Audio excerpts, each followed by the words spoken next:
happy. So, today guys, morning shift tayo. I'm so happy kasi sobrang busy na and then I have to say goodbye. Meron kasi akong shift na very busy ako. Tapos, ang dami ko talagang pasyente sa likod, sa ambulance bay. So, ngayon, sobrang busy na. Tapos, sabi ko, oh my God, babay na ako. So, happy kasi babay na ako. Anyway, guys, today we have a dinner kasama yung aming mga ka-workmates dito. Mostly sa kanila is mga agency nurses. Mag-aano kami, guys, kung baga mga farewell. Farewell na naman. Farewell namin na dinner. I think mga ilan tayo, dahil? 6 siguro kami na magdi-dinner ngayon. Korean tayo na restaurant. So, yes. Later, mag-rest muna tayo. I'm gonna have a nap. And then wash the clothes as well.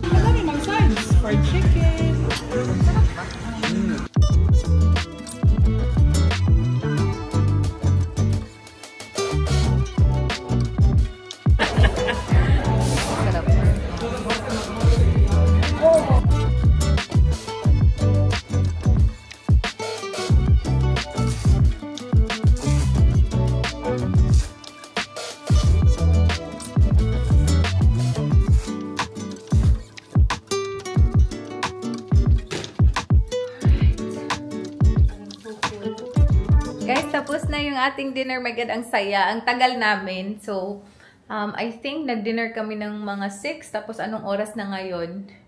Siguro mga 8 na siguro. Almost 9.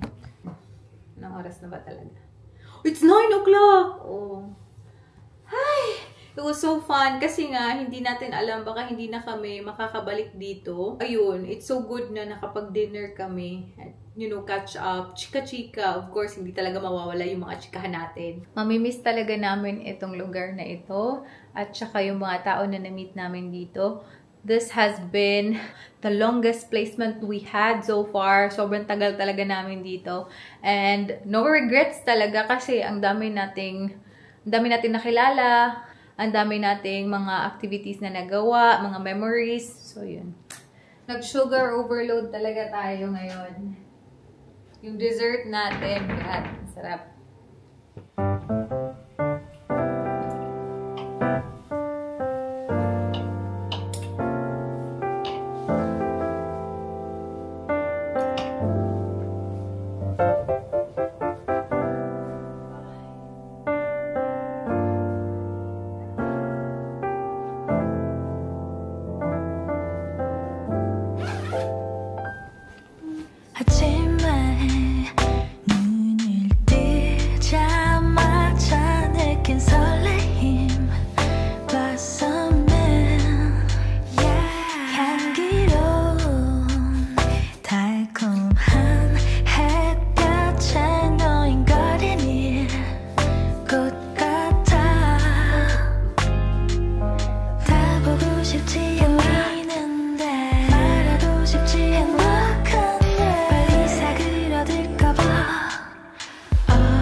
morning! Another day, another vlog.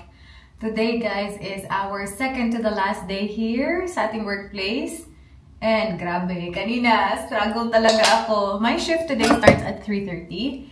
Yung hot and cold na water system namin dito sa apartment is may problema. So kahapon pa lang, hindi na siya nagwa-warm. Ang hirap guys kasi winter ngayon. Like sobrang lamig talaga.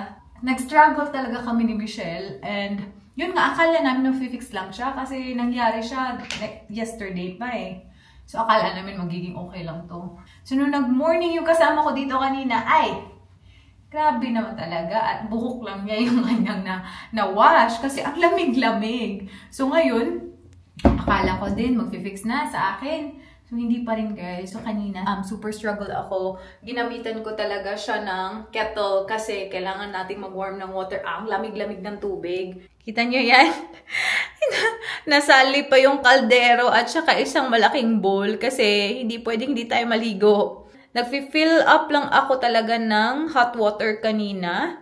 And then, yung ating kettle nakaset up dito para lakad-lakad lang ako. Kaysa naman lumabas pa ako, no? Tapos mabasa yung carpet. So, dito ako nag-set up ng warm water talaga. So, at least successful naman tayo. And hindi ko naman na-limit yung sarili ko sa paggamit ng tubig. It took so much time. Sabi ko, ilang araw na lang kami dito nagkaganito pa. And alam nyo naman, the last few days din, last week pala, nagka-problema din kami sa internet. Sabi ko, parang kinikick out na tayo ng universe dito sa accommodation na to I'm so happy kasi at least nakaligo tayo. The plumber is gonna be here. Sabi ko, huwag nyo kong disturbohin ngayon. Pumunta yung plumber after kong maligo kasi ang tagal-tagal kong maliligo for sure. So sabi nila darating sana sila like an hour ago and then mga sa ngayon ng oras. Sabi ko, pwede pag na ako, wala na ako dito sa bahay kasi ang struggle nun. Tapos, babae pa tayo. Hindi ako magiging comfortable na mag-prepare for work. Tapos merong ibang tao, may stranger sa apartment. So sabi ko, please naman, huwag niyo akong disturbuhin. So, wala pa tayong ligo. Malala yung lamig talaga dito. Para talaga siyang Christchurch na hindi ko na-expect. Nung nag-morning shift kami, my God, 0 degree talaga siya. Anyway, nagmamadali ako guys because I have a package na dumating. May package ako na dumating from Shein. So, namili ako ng konti sa Shein para sa ating mga outfitan for Japan. Konti lang naman to kasi nga, most of my pang-summer na mga clothes is iniwan ko kay ate. And then, ang hirap naman nun pag pinag-go through ko pa siya sa gamit ko kung ano yung isasend niya dito. Sabi ko, wag na kasi super hassle. Tapos, busy yun. So, hindi na lang. Kahit nga yung bags ko sana na yung mga bags natin guys, yung mga luxury na mga bags natin, hindi pa talaga yung nag-go through. 1 year plus na yun ando. Nasa box lang. Sabi ko nga worried ako. Siguro next time sabihin ko si ate na pwede ba i-open mo lang para mahangina naman sila. Walang ventilation. Nasa box lang talaga yun. Hindi ko talaga siya na-go through. Sinend ko lang kay ate para safe ba. Baka na yung na-damage na yun. Siguro ipag-go through ko sa kanya kasi sayang naman yun. Ay nako, ayan na. Let's do an unpacking video na. Yung nabili natin sa Shein. So guys, let's do the unpacking. So yun nga, this is from Shein. Alam niyo ba guys, first time ko mag-order sa Shein. Alam ko sobrang daming nag-order sa kanila from the Philippines. Pero first time ko pa talaga ngayon. Anyway, konti lang naman to guys. Kasi of course, I know myself na pag dumating tayo sa Japan, magsha-shopping-shopping talaga tayo niyan. Konting shopping-shopping ba? So I have 1, 2, 3, 4, 5, 6, 7, 8. 8 items from Shein. Let's do this. Pasensya na eh. Ang basa-basa pa ng buhok natin. Alexa, what time is it? Let's start with this. Uy! Ito yung skirt, guys. Hala! Okay. Akala ko naman very flowy yung tela niya. Of course, we're not gonna expect the best of the best na quality. Kasi hindi naman to kamahalan. But yeah, okay na to talaga. Okay na yan. Meron tayong Hindi lang to three sister, guys. Marami siyang kapatid. But yeah, that's how it looks like. Siguro atras na lang tayo konti, no? Uy, asa na tayo? Ay, hindi niyo pa rin makita. So, for my height, okay lang siya. Ganito yung goal ko talaga. Yung closer to the ground na talaga siya. Ayan. Perfect. If I'm not mistaken, mga $20 lang ata to. Next one is this. Ay! Okay, okay. Ayan. O, diba? Ayan siya. Pero, hindi yan tube. Ganyan yan siya. Halter yan. Pa-halter yan siya. Ay, ang saya siguro if ever pwede ko siyang ma-fit, no? Pero, yun, wala na tayong oras talaga, guys. As much as I wanted na mag-try on pa tayo, pero ang dami ko talagang ginagawa this past few days talaga. So, ayan. Ganyan siya. Tapos, meron itong skirt. Sige, hanapin natin yung skirt. Ito. So, navy blue pala to siya. Oh, kita naman siguro, di ba? So, ito yung partner niya. Oh my God, yung partner niya on the darker side. Akala ko pa naman. Same lang sila. But this one is darker, di ba? Oy! Or siyang closer to black na. Pero ayan, ito yung goal ko. I-partner ko silang dalawa. And akala ko din skirt to siya. Pero hindi pala siya skirt. Skirt talaga siya. Pero the quality of this one is very good. This one too, not bad at all. Sa napansin nyo, yung ating mga outfitan na binili is pang maaliwalas talaga. Kasi ang init daw talaga ng Japan and humid. I looked it up, tapos yung temperature mga 32 to 35. Tapos humid pa daw. Ganda nito, oh. So kaya naman sabi ko, sige, i-push ko na talaga yung pag-order ng mga outfitan sa Shein. And I'm so happy kasi alam nyo ba, yung estimated time of arrival nito is either today, tomorrow, and the next day. Intindihan nyo ba yun? Tapos the next day is lalayas na kami. So sabi ko, oh my God, sana dumating ka on time. Pero ni-risk ko lang talaga. Anyway, the next one is a tube top. Uy, in fairness, okay ito na tela, ha? Uy, okay talaga siya na tela. Sana hindi lang siya malaglag. I just have to have a good bra na strapless. Ayan. Yung ating stick-on na bra. Yung mga silicone bra natin. So, I'm happy with that. I think I bought 2. Labuti na lang, dinalawa ko kasi maganda siya. Ah, okay. Iba yung tela nito compared sa itong isa. This one is very nice, yung white nila. Itong black, iba siya na tela, pero okay na lang din. Yung akin lang talaga, hindi siya mag-roll dito. Ayoko yung mga ganyan. Tapos, the next one is this.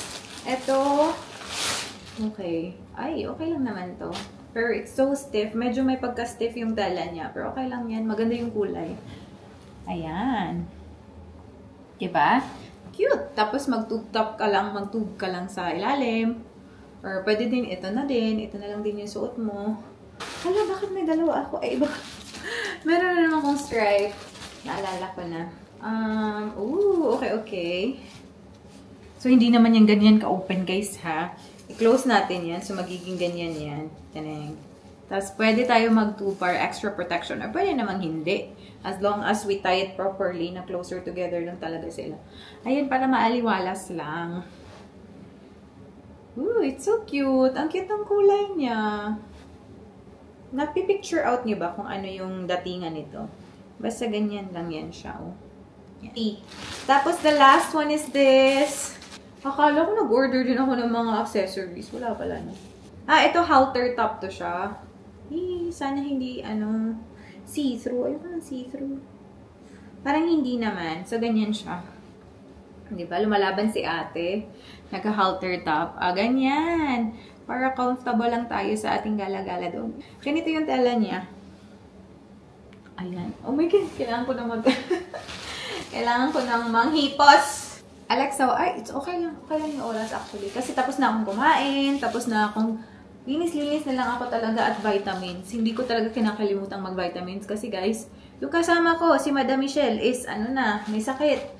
So sabi ko, please Lord, wag mo akong, so hindi matakdan.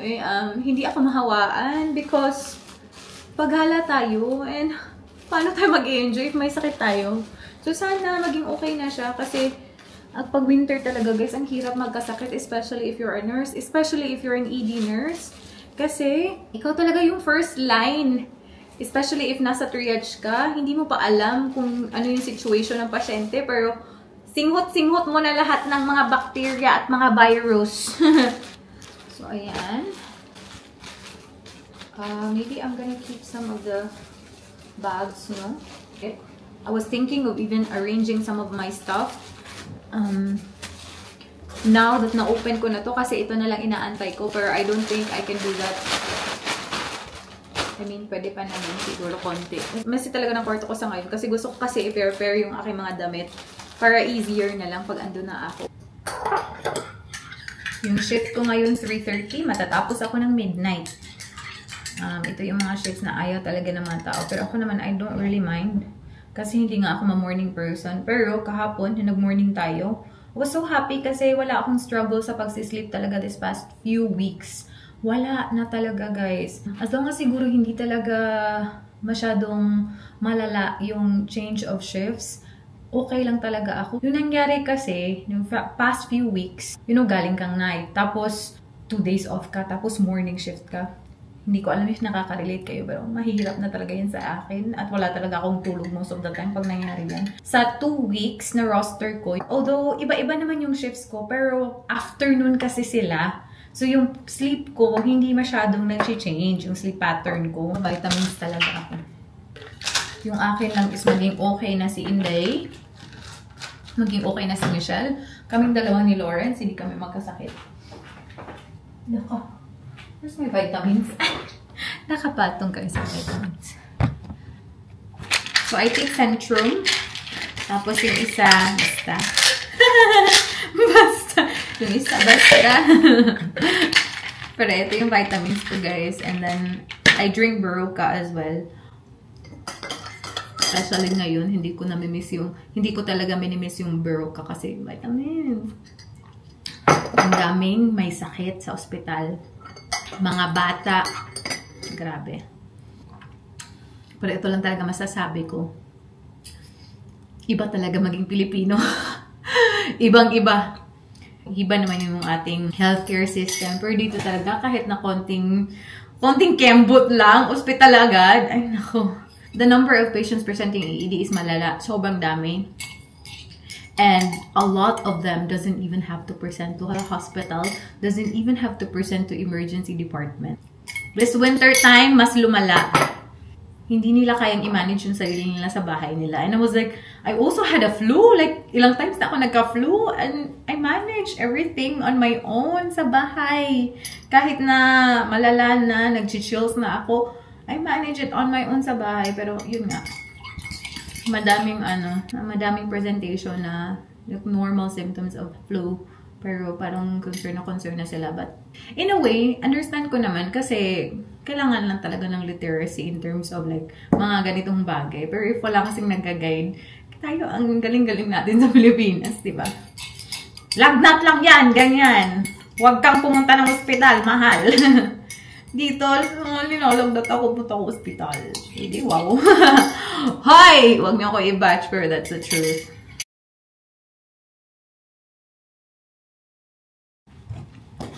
That's the truth. Sige na, guys. Tama na yung aking chika dito kasi bash tayo. Dami pa namang. Guys, I'm gonna go and see you later.